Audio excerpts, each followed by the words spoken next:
Magandang umaga, magandang buhay, bagong kaalaman para sa bagong Pilipinas. Ano ba ang katarungang pambarangay? Gaano ito kaepektibo? Tara, pag-usapan natin.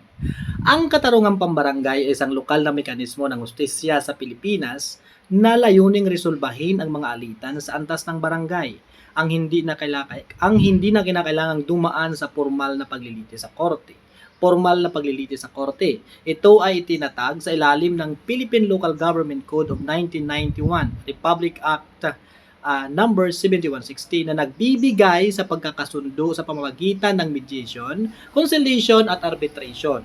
Bawat barangay ay mayroong lupong tagapamayapa, Committee ng Kapayapaan na binubuo ng punong barangay at mga hinirang na miyembro.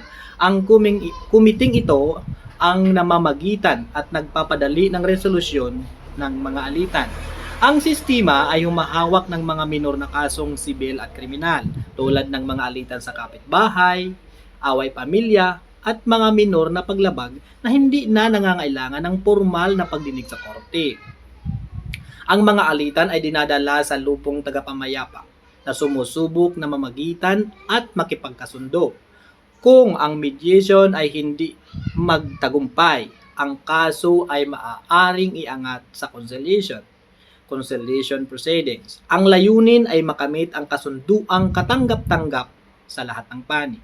Ang sistema ay dinisenyo upang maging madaling lapitan, walang bayad at mas di formal kumpara sa paglilitis sa korte na nagpapalakas ng pakikilahok ng komunidad at mabilis na resolusyon.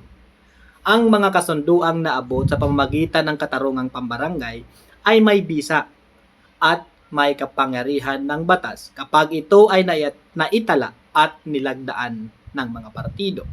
Kung walang kasunduan na naabot, maaaring dalhin ng mga partido ang kaso sa formal na korte. Layunin ng katarungang pambarangay na mabawasan ang dami ng mga kaso sa formal na sistemang panghukuman.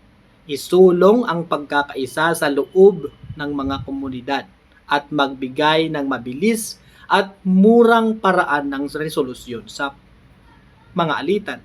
Yan ang ating katarungang pambarangay. Sana ay may natutunan kayo sa ating bagong alaman.